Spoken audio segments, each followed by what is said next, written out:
Go. What's up, everybody? I'm Nick Cato. And I'm Spencer Breland. And this is our first review discussion, like we said was going to be happening here on Gaming Treehouse on our YouTube page now. Fully YouTube. Yep. Crazy.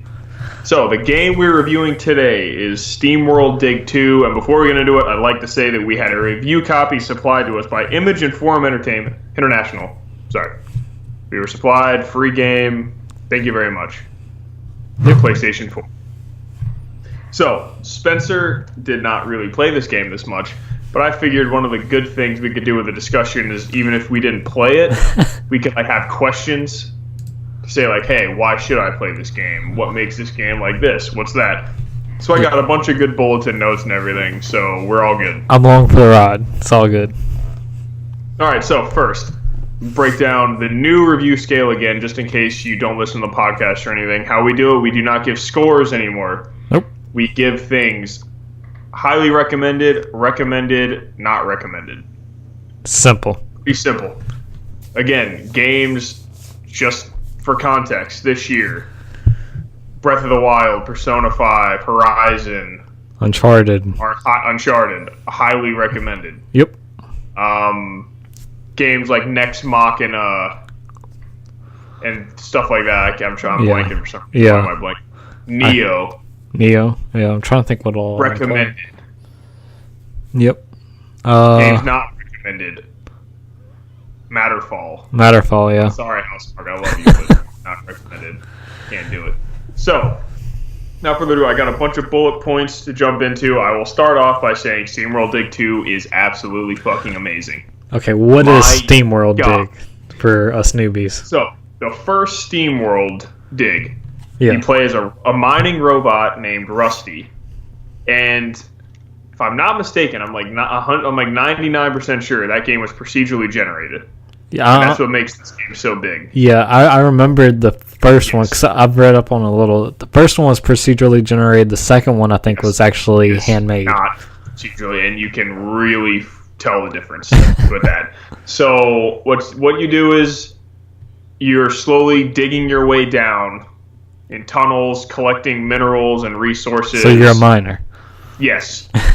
But you slowly envelop in a story and you fight and you get in combat with other creatures with your axe and your abilities and things of that nature. And after you do that, you go back up and you sell your equipment for gold, in which you use to upgrade yourself.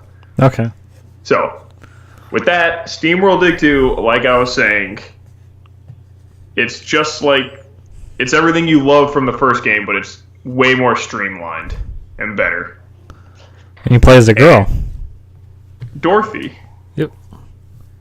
I didn't come to the connection that she was a girl. She was a robot. Yeah, it's a female. I didn't come to that connection, yeah. So, in this game, not to get into too much spoilers in that, but you're playing as Dorothy, and you are searching for Rusty, the robot you play in the first game. And can I go into, minor story details? Yeah, I mean, as long as it's not, a huge spoiler. Yeah, okay, I'm not going to do it. But you're searching for Rusty the robot, and crazy crap happens. Well, your journey forward. Sounds like a video game. Yes, very big story details. Funny enough, the story's actually not bad. Pretty good for a little rusty. Yes, for a game that you don't really expect to be playing it for the story. That's funny. I'm actually into it a little bit now. I mean, I got into it pretty bit hardcore towards the end of it. So, as we were saying before, the first game is procedurally generated. This game is not. Yeah. And you can fully tell that this game is handcrafted from the ground up. To me, I mean, handcrafted games are going to be a lot more better as far as the environments and everything else goes, because procedurally generated, you never know what you're getting, ever. Exactly. Well, this one, the first one was not a Metroidvania game. Yeah. This one is a Metroidvania game. I've played a couple hours of Metroid Samus Returns. This game is absolutely better than that. Absolutely, in every way. That's better. huge coming from me. I know, I love Metroid. Yeah. I fucking love Metroid. But I love this game. This game will 1,000% be in my top 10 games of this year. Dang. pretty high up. I was going to say that's a pretty big list, too, this year. Right now, it's number 5. Dang. On my list, behind Zelda, Persona, Horizon, and Sonic Mania. You got Mario fixing to come knock it down. Mario will pass this door. We'll pass a lot of things besides probably Zelda and Persona. Yeah. But the world is so beautiful. Yeah. It's diverse. Usually when you get into the Steamworld Dig games, I kind of expected more of the same, just rocky, earthy, like cave type crap. I mean, does like the environment so different from one another as you go throughout the game? Okay. Yes. Just like in Metroid, where, you played a Metroid game, right? No. Jesus Christ, all right. That's what I was telling you earlier. You told me that, never mind. Yeah. But in Metroid games, like let's say you're going around the ship, there's different sections of the ship. Yeah. Which, different environments. Like this game, there's like a lava environment. There's like ancient ruins. There's like an illuminating forest. That's why I'm glad I got the SNES Mini, so I can try out. Is it Metroid? Metroid's so good. Super Metroid. And after that, you gotta play Symphony of the Night. Yeah. Have to. You gotta do it. I'm almost gonna trade you my Vita just so you can play it. So. Come on. Yes. Just so you can play it. Or you could use it on your Xbox. Because it's backwards compatible now. Yep. And I think it's actually, isn't it on the Games with Gold for this month? I think it was. Not this month, but I think it was at Games with Gold at some point. Yeah. I'll check it out. This game is not better than Symphony of the Night. But you're quite fucking good.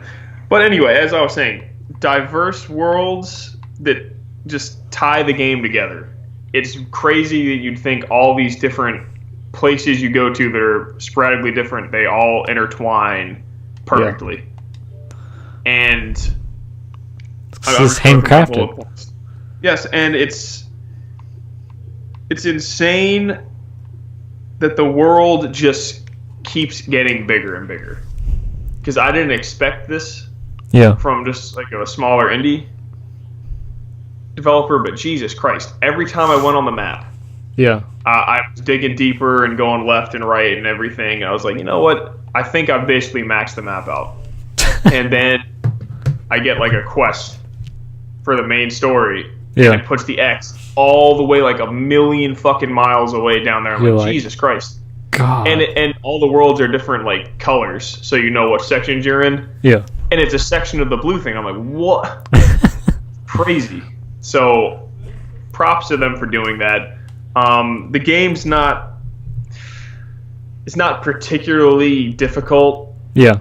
Even if I'm playing on the normal difficulty. I think there's normal and easy. I didn't see any. You might have to beat the game to get harder, or I haven't noticed it difficult. I haven't looked, but you'll die a couple times. I think just from maybe getting crushed by a boulder. Yeah, that's the ways I've died. You'll rarely die in combat or anything. There are some enemies that are kind of tough, but once you upgrade your guy, like one of them, like you get upgrades, like you get like a steam fist that like pumps and you can break like hard rocks, jetpacks. So there's a bunch of different upgrades that you can. Upgrades, yes. That.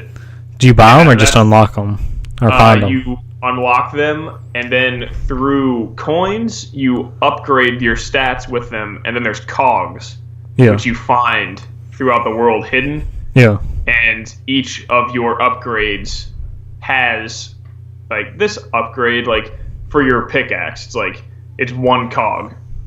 You hammer, it's like if you beat an enemy, you get like plus 5% experience. Yeah. To level your guy, or you get a cog that's like for your steam power stuff. It's like slowly drains less water, or it makes your fist like. So there's different reasons to collect all them gems. So you're not just like, oh, I don't need it. You really need to. Yes. Okay. They're very valuable.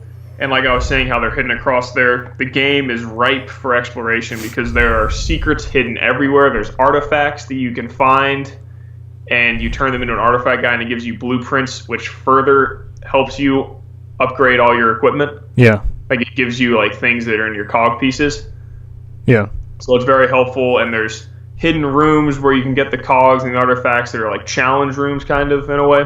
Yeah. You gotta like solve puzzles, and they're everywhere.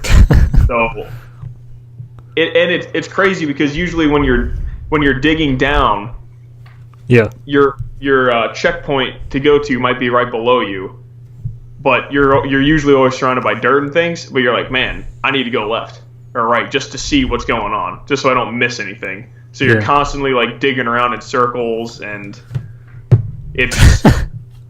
I haven't been sucked into a game like this in a little bit. Sounds like you'd like Minecraft. I hate Minecraft. That's the thing. Yeah, I hate it's so weird. I know. It's kind Come of. on. This is just like building shit. I can sit there and mine all day and never gets old. It's just like mind numbing. Yeah, so like I was saying with the upgrades and everything, you can really this game you really feel yourself progressing. Yeah. Not only because like your pickaxe as you upgrade it, it gets stronger, so you can. So there's a really good progression system in place. Yes, and you can break down rocks faster than you could with your old pickaxe, and just like in other Metroidvania games, as you unlock certain things, you can go back to places you couldn't previously get into in earlier in areas. So I like when games do that. The sense of progression and the sense of Dorothy getting stronger and stronger is really top notch in this game. So and with the cogs, interchanging your cogs to pieces to help you for that moment is really good. Because once you put a cog in an experience thing, it's not locked in there forever. So you can take the cogs out and put them in something else. And the more powerful upgrades cost more cogs than something that's a little weaker. So you can just move and do as you please. Yes. So let's say you're saying, I'm going to go just mine for a long time to find treasure. You might want to swap over your cogs to... There's a cog that says it kind of magnetizes treasure to you. There's a cog that if you die, you don't lose as much treasure. Or there's a cog that you can just teleport from where you're at as long as you're not in combat danger. You can just teleport right away without having to use the VATs. Well, I call them VATs anyway, which are strategically placed around the maps, like fast travel systems. Yeah. So you can go back up top to sell your stuff or just travel around the map everywhere. Well, that's neat. So... Saves some time. Yes. I don't know. And speaking on the story, the story for a game, wouldn't you think this game's kind of like happy-go-lucky? Yeah, like a little happy indie game where you're just mining and collecting. This game has a very dark intent.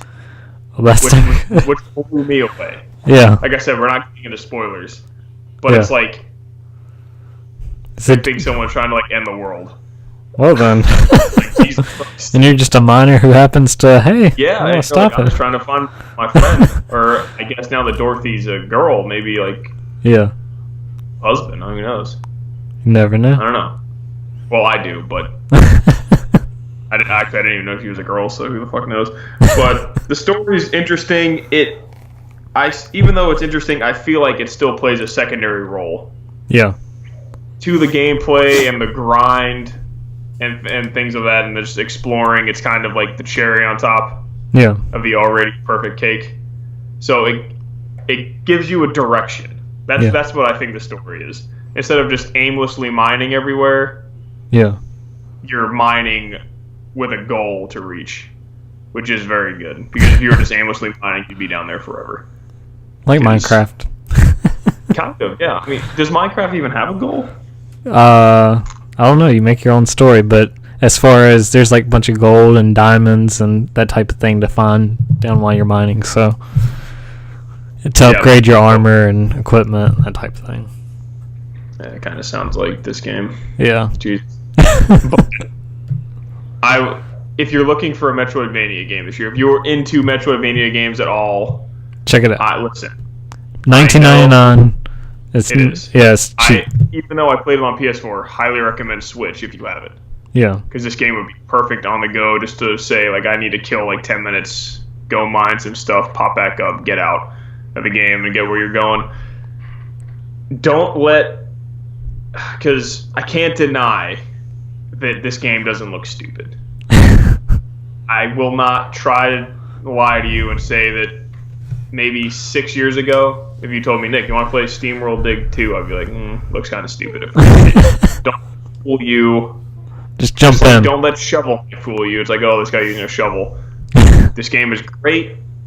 I might get maligned and ridiculed for saying it, but it is better than Metroid Samus Returns. Send all the hate mail to Catastrophic on Twitter. I actually gave up on Twitter for well, I was going to say, you can see his Twitter handle on screen right now. I'm not using it. You can go to my Instagram, and it's just Nick Cato. Oh, come on now. So boring. I gave up on Twitter. I feel better about myself. Why?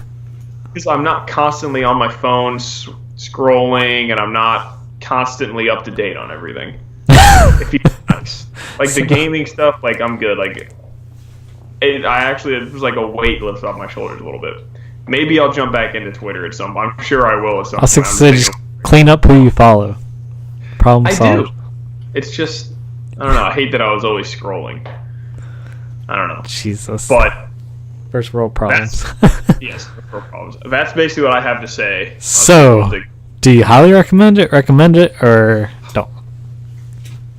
For $20 and the fact that it's on like Switch and PS4 and all these things, it's a busy time for gaming. Oh yeah, I do highly recommend that you play this game. Oh snap! So you heard that? Highly recommended. Gaming Treehouse highly recommends Steamworld Dig 2. It is absolutely amazing. You will lose yourself in it, especially if you play on Switch.